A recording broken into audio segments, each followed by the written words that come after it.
আওয়ামী লীগের নিষেধাজ্ঞা উঠে যাবে কি না এটা নিয়ে কনফিউশন আছে ডক্টর ইউনূসের একটা বক্তব্য ঘিরে। আমি সকালে যে ভিডিওটা করেছি সেখানে বলেছি, আসলে তিনি এটাও বলেছেন খুব অলমোস্ট স্পষ্টভাবেই যে এইবার নির্বাচনে অন্তত আওয়ামী লীগ আসতে পারছে না, এই রকম একটা আলাপ আছে। কিন্তু শুধু এইবার কেন, মানে আওয়ামী লীগ যদি আমরা মনে করি যে আওয়ামী লীগ মানবতা বিরোধী অপরাধে জড়িত আছে, তাহলে তার তো আর কোনো দিনই ফিরে আসার কথা না। যাই হোক, সেটা আদালতের এখতিয়ার, আদালতে কি হবে সেটা আমরা পরে দেখব। কিন্তু আমরা এই নির্বাচনে বাই এনি চান্স যদি আওয়ামী লীগ ফিরে আসে, কার লাভ কার ক্ষতি সেটা একটু হিসেব করি, তাতে আমরা বুঝতে পারবো যে আওয়ামী লীগ যদি ফিরে আসার পরিস্থিতি তৈরি হয় তাহলে কি দাঁড়াবে। মানে ব্যাপারটা এইরকম, আমি সকালেই বলেছি, বিচারের জায়গায় থাকবে। সরকার যদি আওয়ামী লীগকে তার নিষেধাজ্ঞাটা এক্সিকিউটিভ অর্ডারে যেহেতু দিয়েছে, সরকার চাইলে যে কোনো মুহূর্তে সেটা তুলে নিতে পারে।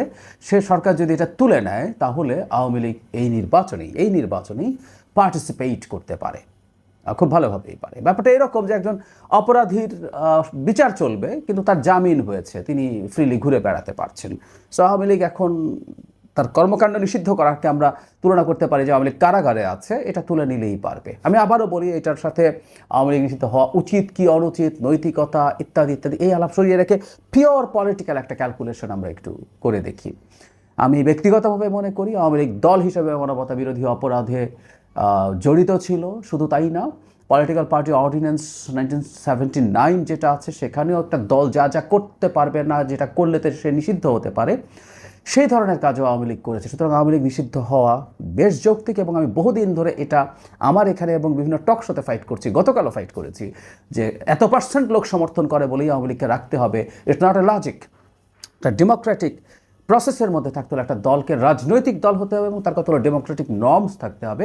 এগুলো ভাঙলে কেউই রাজনৈতিক দল হিসাবে কোনো ডেমোক্রেটিক স্পেসে অপারেট করতে পারে না। এগুলো নিয়ে আমার কোনো দ্বিধা নেই, এগুলো আমি ডিবেট করে যাচ্ছি। কিন্তু আমি আবারও বলছি, পলিটিক্যাল গেইনিং এবং লস কার সবচেয়ে বেশি হচ্ছে? আমরা লস দিয়ে শুরু করি। আওয়ামী লীগ না থাকায় কার সবচেয়ে লাভ হয়েছে? আওয়ামী লীগ ফিরে আসলে তার সবচেয়ে লস হবে, সিম্পল। আমি মনে করি আওয়ামী লীগ না থাকায় সবচেয়ে বেশি লাভবান হয়েছে পলিটিক্যালি জামায়াতে ইসলামী। আমরা খেয়াল করব, আওয়ামী লীগ যখন নিষিদ্ধ হতে যায় তখন জামায়াতে ইসলামী অফিসিয়ালি কথা বলেনি। এটা কারণ আছে, কারণ আওয়ামী লীগ নিষিদ্ধ হোক এটা আসলে ইউরোপিয়ানরা বা আমেরিকা চায়নি। তাদের এক ধরনের খোলামেলা অবস্থানও এগুলো নিয়ে ছিল। এমনকি ডক্টর ইউনূস নিজেও চান নাই, বহুবার তিনি এই ধরনের আলাপ করেছেন। কিন্তু যখনই আওয়ামী লীগ নিষিদ্ধ তার আলাপ শুরু হলো, এবং আমরা এইটাকে এভাবে দেখতেও পারি, যারা ভাসনাত আবদুল্লাহ এবং এনসিপি যখন গেছে আওয়ামী লীগ নিষিদ্ধের আলাপ নিয়ে, প্রথম যমুনার সামনে পরে শাহবাগে, এটা জামাত প্যাট্রোনাইজড হতে পারে। কারণ জামাত যেহেতু প্রকাশ্যে এটা করতে পারছে না, সে ইউরোপ এবং আমেরিকার বিরাগ ভাজন হতে চায় না, সে এদেরকে রাদার সামনে ঠেলে দিয়েছে। মজার ব্যাপার, অফিসিয়ালি অবস্থান না নিলেও জামায়াত কিন্তু ওখানে গেছে। জামায়াতের খুবই সিগনিফিক্যান্ট লিডার শফিকুল ইসলাম মাসুদকে আমরা দেখেছি, তিনি বলেছেন তিনি ব্যক্তিগতভাবে গেছেন। শুধু তাই না, শাহবাগে যে জমায়েত, এনসিপির তো আর লোকজন নেই, সেই জমায়েত মূলত জামায়াত শিবিরের লোকজন করেছে। শিবির সেখানে প্রকাশ্যে স্লোগান দিয়েছে। এর সাথে আরও বেশ কিছু ইসলামিস্ট দল এবং সংগঠন ছিল আওয়ামী লীগ নিষিদ্ধ করার ক্ষেত্রে। সুতরাং জামাতের এটা খুবই জরুরি ছিল, এটা আমরা বুঝতে পারি। কারণ আওয়ামী লীগের অবর্তমানে জামায়াতে ইসলামী দ্বিতীয় প্রধান দল হয়ে দাঁড়িয়েছে। তাদের যে ধরনের কিছু সার্ভেতে দেখা যাচ্ছে তারা বিএনপির সাথে নেক টু নেক অবস্থা, আমি তা মনে করি না, এখনও মনে করি না, কোনোভাবেই মনে করি না। আমার হিসেব মতে আওয়ামী লীগের এখনও 20% মতো ভোট হয়তো আছে, জামায়াত অবশ্যই তার সাথে বেশ খানিকটা কমই আছে। সুতরাং আওয়ামী লীগ যদি মাঠে থাকে, আওয়ামী লীগই হবে বিএনপির প্রতিদ্বন্দ্বী, যদি তারা যথেষ্ট পরিমাণ সিটে তাদের ক্যান্ডিডেট দিতে পারে। আওয়ামী লীগের এটা একটা চ্যালেঞ্জ যে তারা তাদের অসংখ্য লোকজন পালিয়ে আছে, ফেরারিরা এবার নির্বাচনে দাঁড়াতে পারবে না।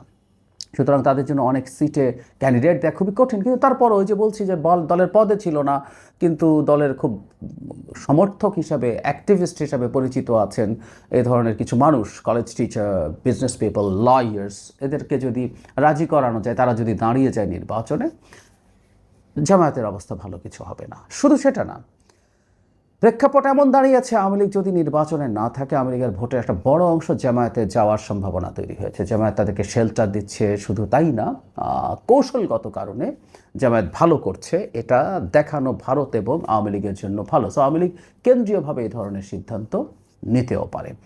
সুতরাং জামায়াতের যদি বেনিফিট হয় এই মুহূর্তে আওয়ামী লীগ না থাকায় কার ক্ষতি হচ্ছে? খুব সোজা সাপটা কথা, বিএনপির ক্ষতি হচ্ছে, কোনো সন্দেহ নেই। কারণ মাঠে আওয়ামী লীগ যদি থাকে জামায়াত এতটা প্রমিনেন্ট হয়ে উঠতো না। আমরা এই আলাপটা করছিলাম যে সাম্প্রতিক সময়ে জামায়াত অনেকটাই বিএনপি ঘরানার রাজনীতি করছে, সেন্টার রাইট। বিএনপি একসময় যে ধরনের রাজনীতি করতো সে তার ইসলাম থেকে তার ড্রিফট দেখছি আমরা, সরে আসছে, ইসলামকে আসলে আর অত সামনে আনছে না, রাদার এক ধরনের কল্যাণমুখী রাজনীতি দেখানোর চেষ্টা করছে, যেটা জাকসুতে হয়েছে। এমনকি জাতীয় রাজনীতিতেও দেখছি তাদের টপ নেতারা কিছুদিন আগে জামাতের আমির চাকরি দেবেন এক হাতে, এটা সেটা নানান কিছু বলেন, সবই কিন্তু জনগণের কল্যাণ নিয়ে কথা। তারা চাঁদাবাজি বন্ধ করবেন, ইসলামকে অ্যাভয়েড করছেন।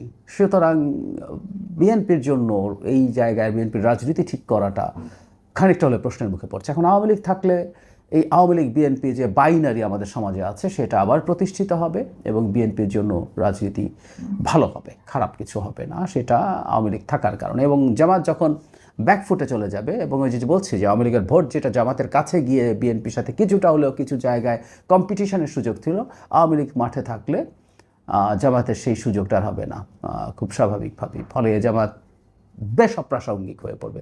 শুধু তাই না, আওয়ামী লীগ যদি মাঠে ফিরে আসে এটাই এখনকার আলোচনা, রাজনীতির আলোচনার বিষয় হয়ে যাবে।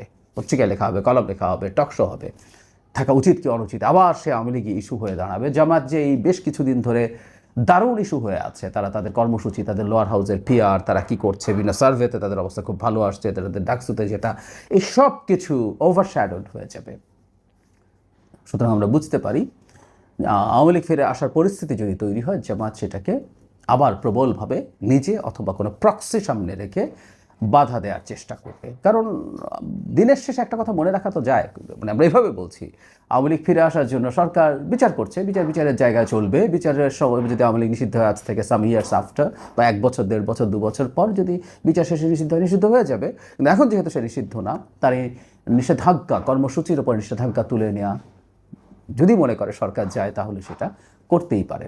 সুতরাং এই হচ্ছে জাস্ট একটা পলিটিক্যাল ক্যালকুলেশন বোঝার জন্য এটা বলা। আমি ব্যক্তিগতভাবে মনে করি এই নির্বাচনে অন্তত আওয়ামী লীগ তার নামে পার্টিসিপেট করতে পারবে না। তার লোকজন স্বতন্ত্র বা জাতীয় পার্টি যদি থাকে, জাতীয় পার্টির ভেতরে গিয়ে নির্বাচন করতেই পারে, সেটা আরেক ক্যালকুলেশন।